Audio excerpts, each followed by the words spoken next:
Hello friend. তো কফ এই কফের সমস্যা প্রায় অনেকেরই হয়ে থাকে। তো এই ঠান্ডা গরমে বা যে কোনো সিজনে যাদের কফ জমে যায়, কফ বার করতে অনেকটা সময় লাগে। তো এই কফ কিভাবে বার করবেন, তো সে বিষয়ে আজকে আলোচনা করবো। চলুন দেখে নেওয়া যাক। প্রথমত, কফ বার করার জন্য বুকের ফিজিওথেরাপি বা চেস্ট ফিজিওথেরাপি খুবই ইম্পর্টেন্ট হয়। এছাড়াও কফ পাতলা করার জন্য প্রচুর পরিমাণে তরল বা গরম স্যুপ খেতে পারেন। এছাড়াও ফলের রস পান করতে পারেন। এছাড়াও কাফ সিরাপ, লজেন্স গলার জ্বালা কমাতে সাহায্য করে। কফ পাতলা করার জন্য বা কফ রিলিজের জন্য ভেপার, যে গরম জলের বাষ্প, সেটা নিতে পারেন। ভেপার নিলে অনেকটা উপশম হয়। ধূমপান বা ধোঁয়া এড়িয়ে চলতে হবে। প্রতিটা খাবারের আগে ও পরে এবং নাকে মুখে হাত দেওয়ার আগে ও পরে হাত ভালো করে ধুয়ে নিতে হবে। এছাড়াও ব্রিদিং এক্সারসাইজ বা শ্বাস প্রক্রিয়া প্র্যাকটিস করা খুবই ইম্পর্ট্যান্ট। তার ব্রিদিং এক্সারসাইজ অবশ্যই গুরুত্বপূর্ণ।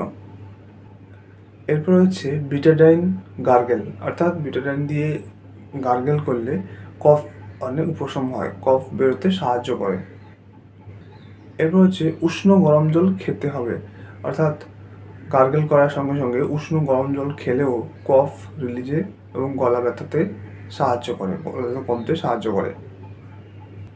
এবার আসছি কফ প্রতিরোধে কী কী ব্যবস্থা নিতে হবে, অর্থাৎ কফ প্রতিরোধ করতে কোন কোন উপায় অবলম্বন করতে হবে। যে ধোঁয়া, ধুলো, দূষণ এড়িয়ে চলুন। টাটকা ফল, রস, শাকসবজি খান এবং নিয়মিত ব্যায়াম করুন। যে কোনো ফিজিওথেরাপিস্টের কাছে কনসাল্ট করুন এবং নিয়মিত ব্যায়াম করুন। কাফকে অবহেলা করবেন না, কারণ এটা লাংসের ক্ষতি হয়। তাই আমাদের এয়ারওয়ে, যে শ্বাস নালী, সেখানে অবস্ট্রাকশন তৈরি হয়, তাই শ্বাস নিতে কষ্ট হয়।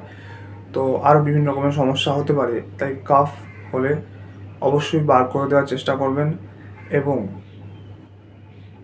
বেশি দিন কাফ জমতে দেবেন না। তাই কাফ সিরাপ বা আজকে যা আলোচনা করলাম সেগুলো অবশ্যই ব্যবহার করবেন। তো আজকে আমরা জানলাম কাফ কিভাবে আমাদের রিলিজ করা যায়।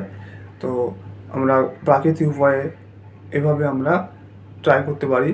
তো যাদের যাদের কাফের সমস্যা রয়েছে তারা অবশ্যই এটি ফলো করবেন। তো আজকের ভিডিও এই পর্যন্ত। আসছি আমরা আগের ভিডিওতে জানার জন্য।